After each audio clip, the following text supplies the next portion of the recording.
Dans cette série de DIY on Wheels, une Austin Cooper S de 1964 s'offre une restauration complète. Entre-temps, Carl a attaqué la révision de la boîte de vitesse. Dans l'épisode précédent, vous avez placé le mécanisme de changement de vitesse et les nouveaux synchros. Vous pouvez maintenant remettre le différentiel.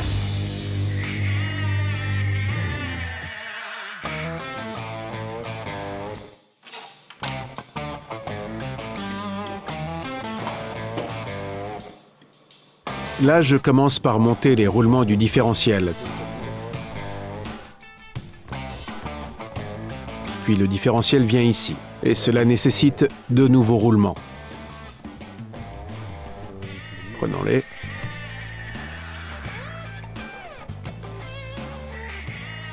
Je dois les passer à la presse.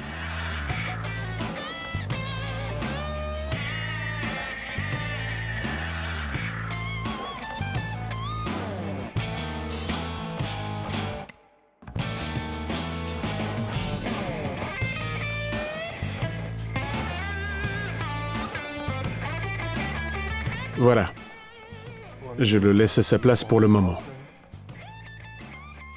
Il sera ensuite centré avec les plaques d'épaisseur qui doivent être placées entre les deux. Et avec les capuchons latéraux qui seront placés par-dessus, il sera centré. Maintenant, je vais d'abord monter le joint d'étanchéité et mettre le couvercle dessus. Il ne faut pas serrer à fond. Puis on va centrer en serrant ce côté et ce côté. Une fois en place, le différentiel peut être entièrement fixé. Ce sont les plaques d'épaisseur qui étaient déjà dedans. Comme nous ne remplaçons pas le différentiel, juste les roulements, je vais utiliser le même pour le centrage. Regardez bien car vous allez voir que vous pouvez le monter comme ceci, mais aussi comme ça. Il tournera de toute façon. Vous pouvez aussi le mettre de l'autre côté, mais il doit être centré, aligné par rapport à la boîte de vitesse.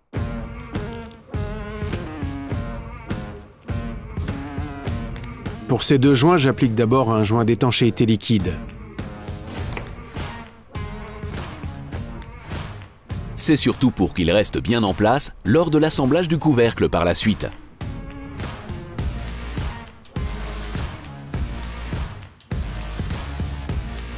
D'abord, je dois terminer avec ce joint. Au bout d'un quart d'heure, il sera sec et on ne pourra plus rien en faire.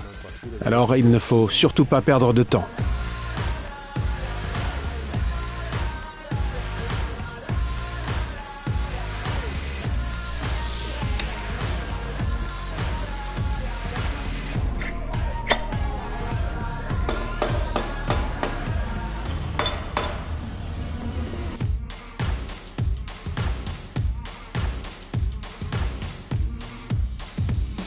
Je vais serrer légèrement, car je dois encore centrer le différentiel dans le boîtier du différentiel. Dans ces deux bribes, où les cadrans viendront, il y a des joints. C'est un point faible de la Mini, parce qu'il y a souvent des fuites d'huile. Comment ça se fait? Voilà, c'est le vieux joint. Si vous ne conduisez pas beaucoup, il durcit complètement. Et il perd son étanchéité. Les nouveaux joints sont beaucoup plus lisses et restent étanches. En fait, vous devez également conduire pour lubrifier le joint d'étanchéité. Si vous regardez de près, vous pouvez voir des rainures. Ce sont des canaux qui ramènent l'huile à la boîte de vitesse. L'huile doit arriver jusqu'ici, lubrifier le joint d'étanchéité, puis retourner à l'intérieur grâce à la rotation du cardan. Si ça durcit, comme les anciens, ça ne fonctionne plus. Les rainures sont également usées, ce qui fait une fuite. Il faut toujours penser à monter des joints neufs.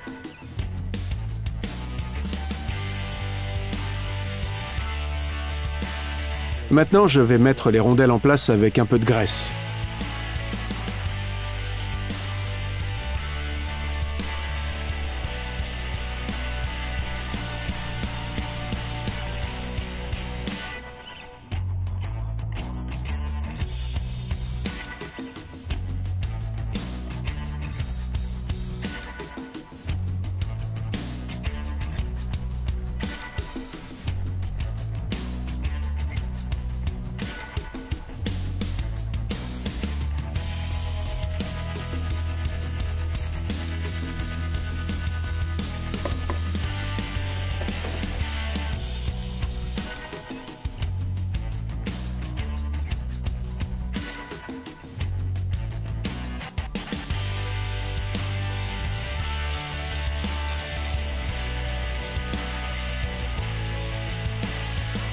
Je vais d'abord resserrer complètement le boîtier du différentiel. Tout est en place maintenant. Celui-ci à 30 Nm et celui-là à 60. Ils sont un peu plus gros, on peut donc exercer plus de force.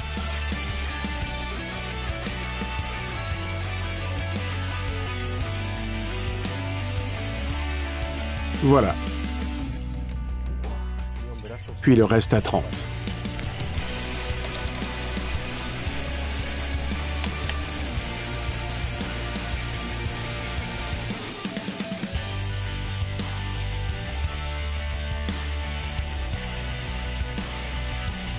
Maintenant, je peux monter une partie du changement de vitesse. Appliquer d'abord un peu de graisse. Pourquoi? Eh bien, cette pièce ne passe pas dans l'huile, mais se trouve ici dans une boîte. Vous ne pourrez donc plus la lubrifier par après. Appliquez de la graisse maintenant pour qu'elle reste lubrifiée pendant une longue période. Il y a un graisseur ici, mais il n'est pas vraiment accessible avec l'échappement juste devant. Vous ne pouvez le lubrifier qu'une fois avant le montage, mais plus après.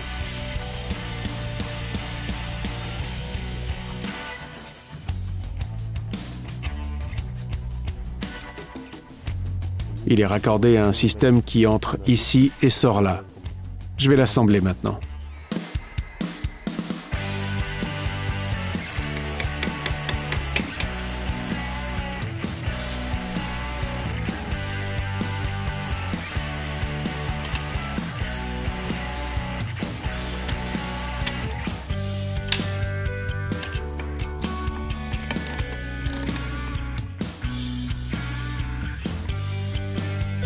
Je peux serrer ça maintenant, à 30 cette fois.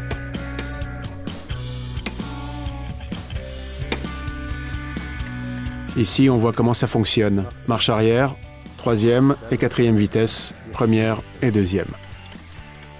Passons d'abord au montage du reste du changement de vitesse, qui vient entre les deux.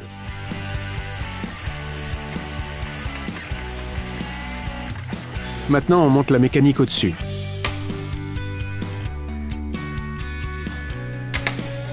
Je le graisse aussi généreusement car il ne pourra plus être lubrifié par la suite.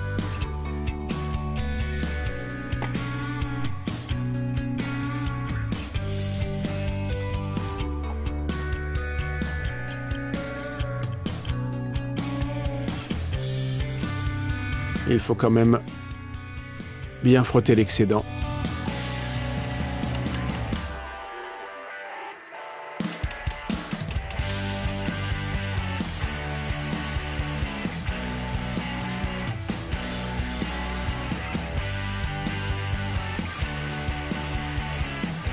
Je resserre bientôt.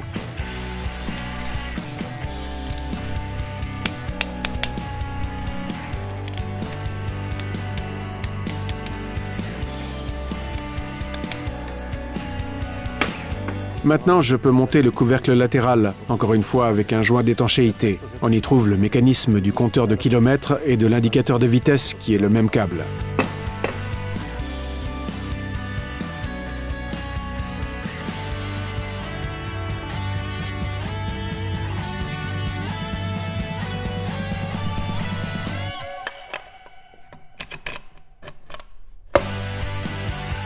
La mécanique doit être bien alignée. Puis on appuie sur le couvercle pour le mettre en place et on le fixe.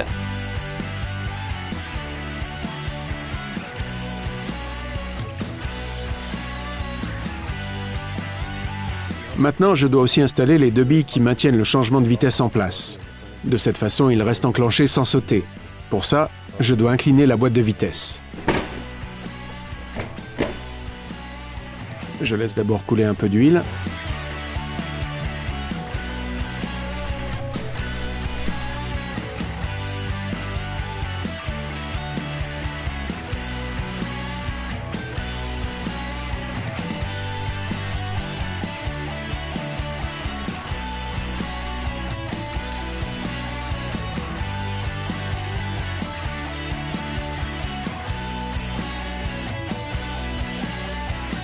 Maintenant, je peux raccorder la boîte de vitesse à la table.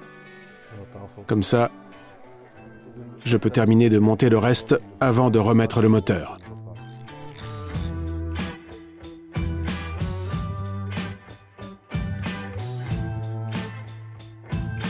Ensuite, je n'ai plus qu'à sécuriser ces écrous.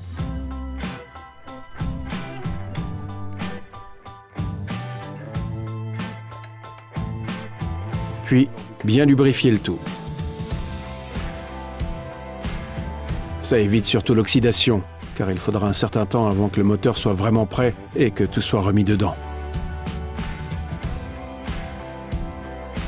Il y a encore une pièce à remplacer.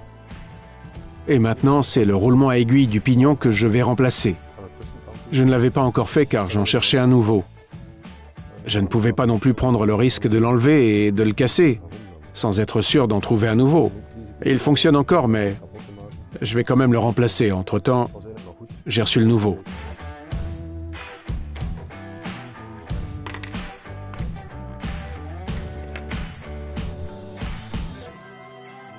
Pour l'enlever plus facilement, parce qu'il est bien encastré dans l'aluminium, je vais chauffer un peu cette partie.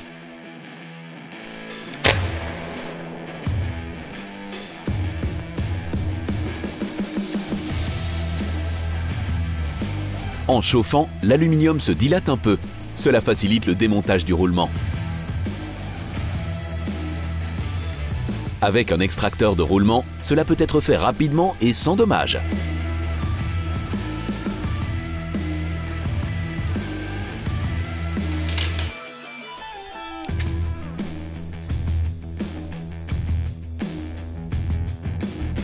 Pour placer le nouveau roulement, il vaut mieux à nouveau chauffer l'ouverture. Le roulement peut alors être facilement monté à l'aide d'un marteau et d'un chapeau aux dimensions appropriées.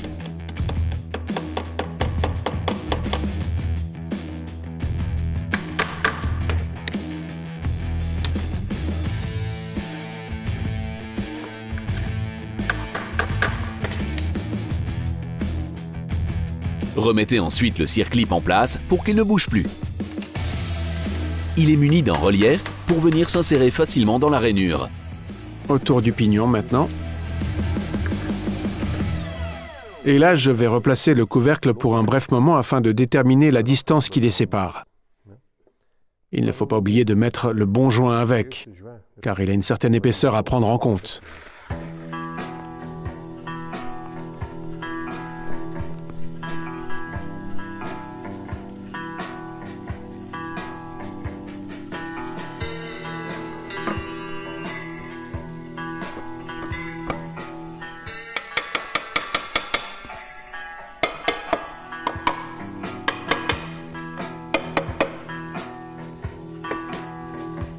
Maintenant, je vais le resserrer pour le moment, bien comme il faut, à 30 newtons.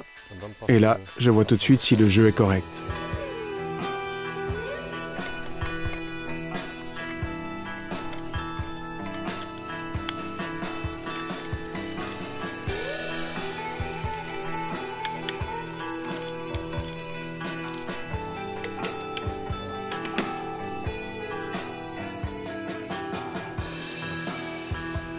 Maintenant qu'il est bien serré, je peux voir si le jeu est bon.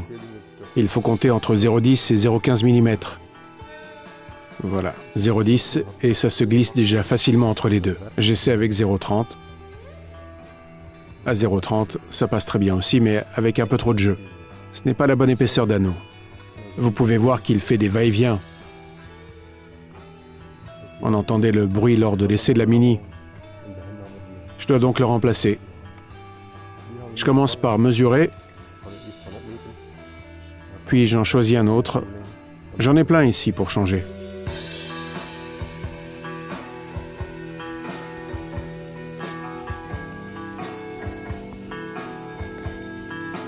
On mesure d'abord ici, et puis on cherche d'autres modèles.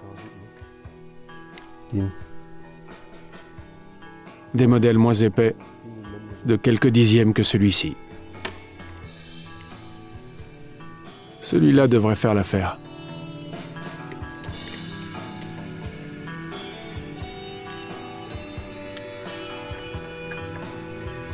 Je remonte le couvercle.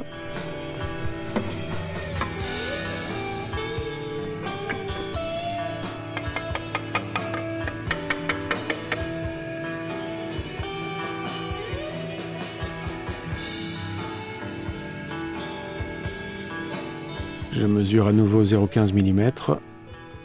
Voilà. et il n'y a plus de jeu quand j'insère un modèle de 0,15 mm. C'est parfait. On peut à nouveau retirer le couvercle pour remettre le moteur en place. Une fois prêt et remonté, je pourrai monter la cloche d'embrayage sur celui-ci.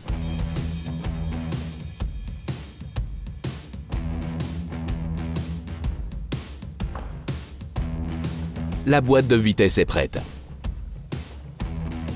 Le levier de vitesse et la transmission doivent aussi être révisés.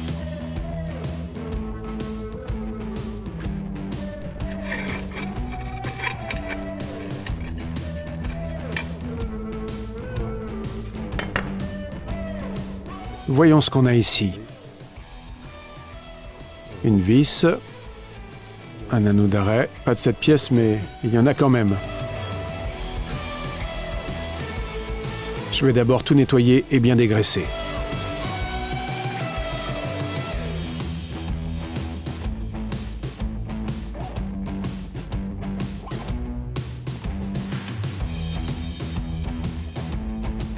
Voici la nouvelle pièce, et ça c'est l'ancienne. Je vais la remplacer aussi, mais plus tard, quand je monterai le tout dans la voiture. Je pourrai alors la monter, l'assembler, mais pour le moment ce n'est pas nécessaire. Je vais graisser ça à fond avant de remettre l'essieu en place.